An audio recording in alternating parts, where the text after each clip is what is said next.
thevoicebeforethevoid.net. The Tale.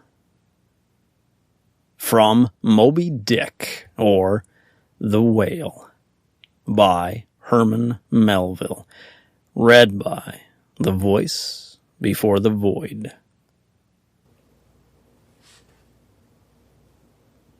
The Tale.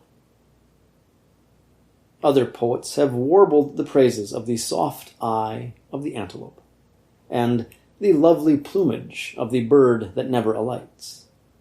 Less celestial, I celebrate a tail. Reckoning the largest-sized sperm whale's tail to begin at that point of the trunk where it tapers to about the girth of a man, it comprises upon its upper surface alone an area of at least 50 square feet.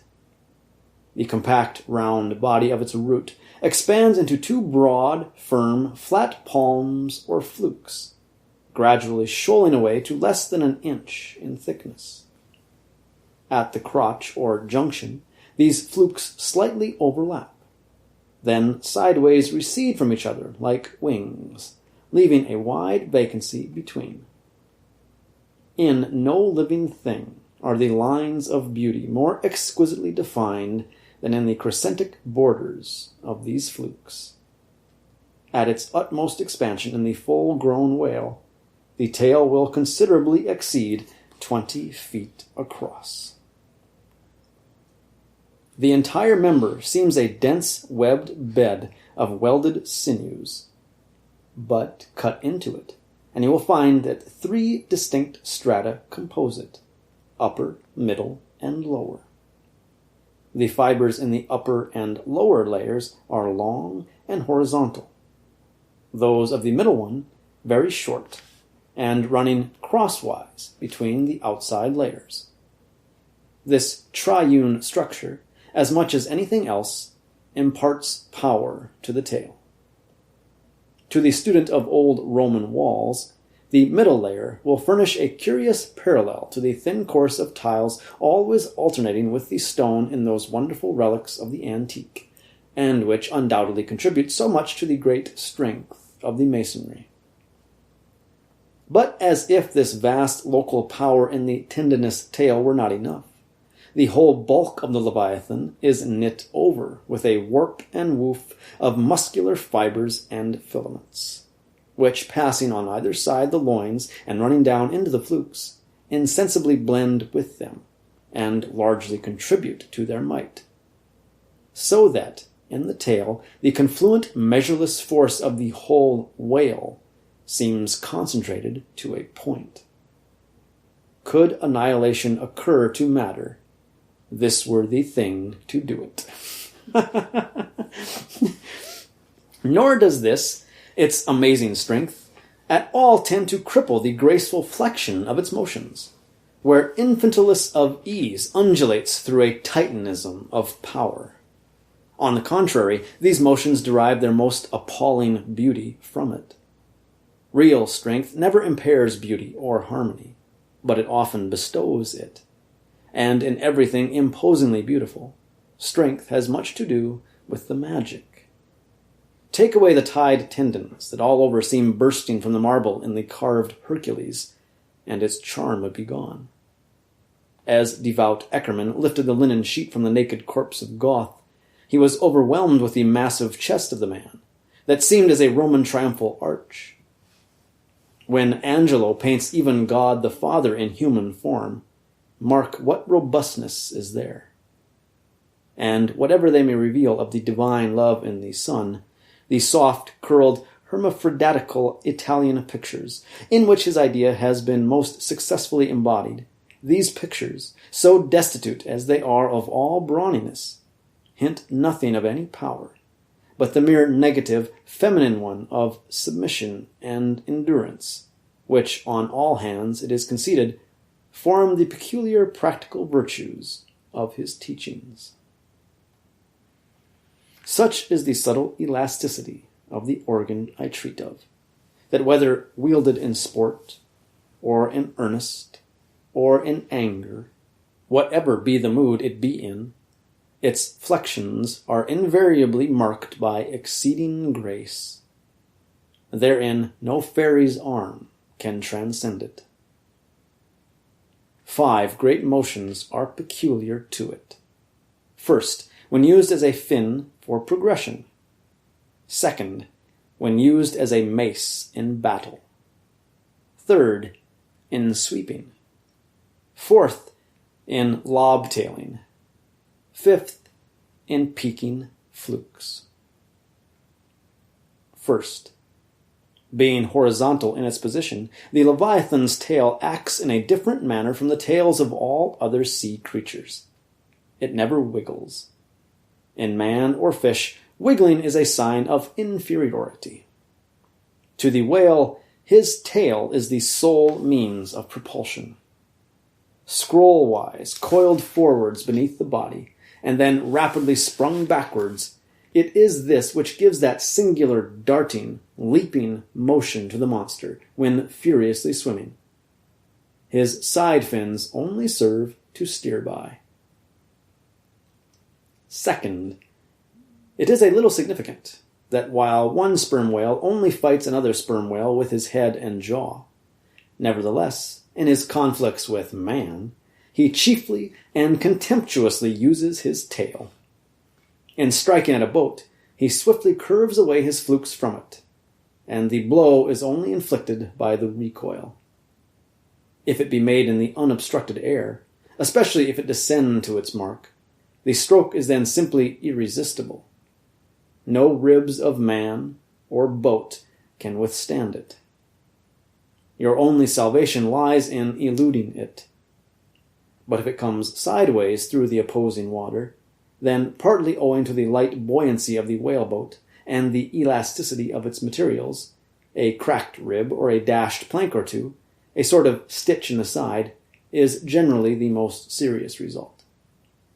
These submerged side blows are so often received in the fishery that they are accounted mere child's play. Someone strips off a frock, and the hole is stopped. Third, I cannot demonstrate it, but it seems to me that in the whale the sense of touch is concentrated in the tail. For in this respect there is a delicacy in it, only equaled by the daintiness of the elephant's trunk.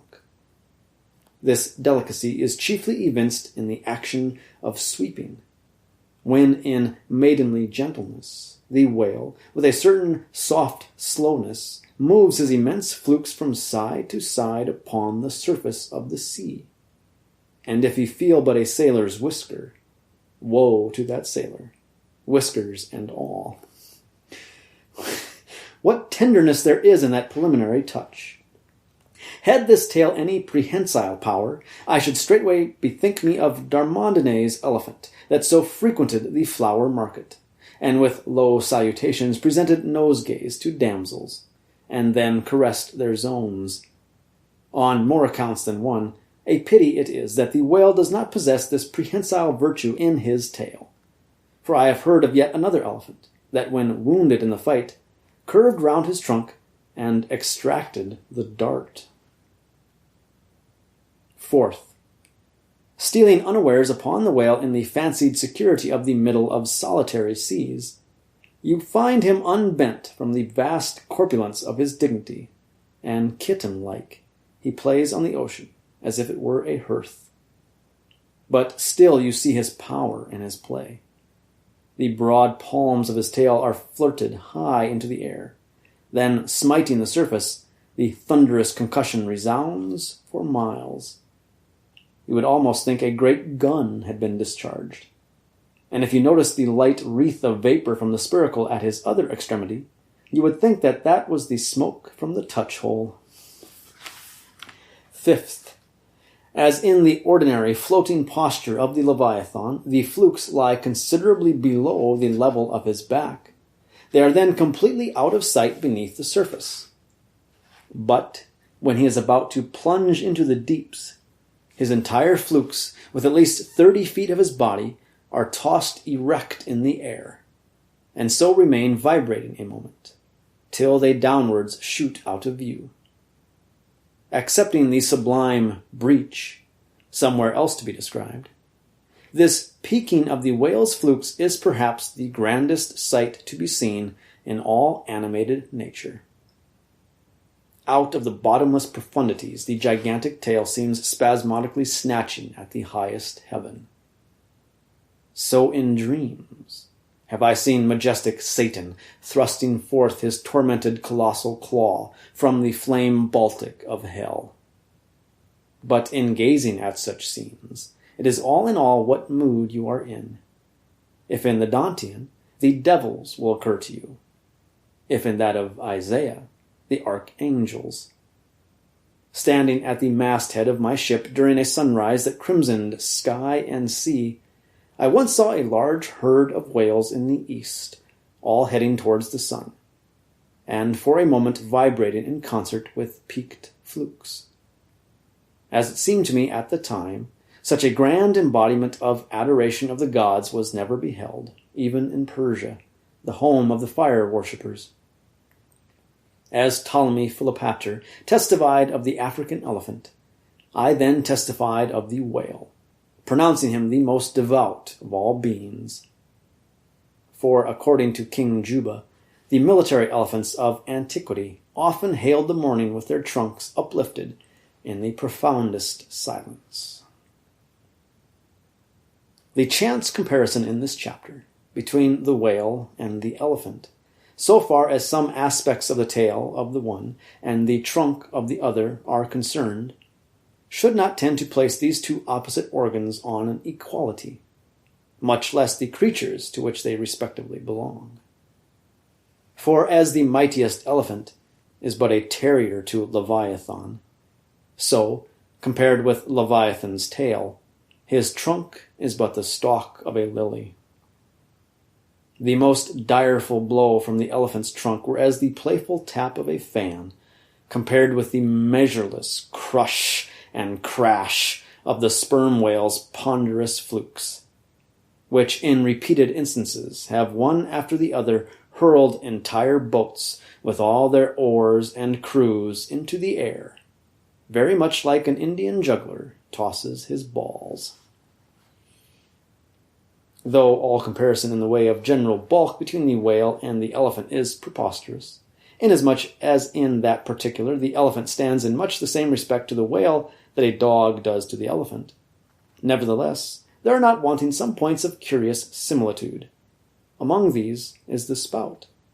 It is well known that the elephant will often draw up water or dust in his trunk, and then elevating it, jet it forth in a stream. The more I consider this mighty tail, the more do I deplore my inability to express it. At times there are gestures in it, which, though they would well grace the hand of man, remain wholly inexplicable. In an extensive herd, so remarkable, occasionally, are these mystic gestures, that I have heard hunters who have declared them akin to Freemason signs and symbols. That the whale, indeed, by these methods intelligently conversed with the world. Nor are there wanting other motions of the whale in his general body, full of strangeness, and unaccountable to his most experienced assailant. Dissect him how I may, then, I but go skin deep. I know him not, and never will. But if I know not even the tail of this whale, how understand his head? Much more, how comprehend his face, when face he has none? Thou shalt see my back parts, my tail, he seems to say, but my face shall not be seen. But I cannot completely make out his back parts, and hint what he will about his face. I say again, he has no face.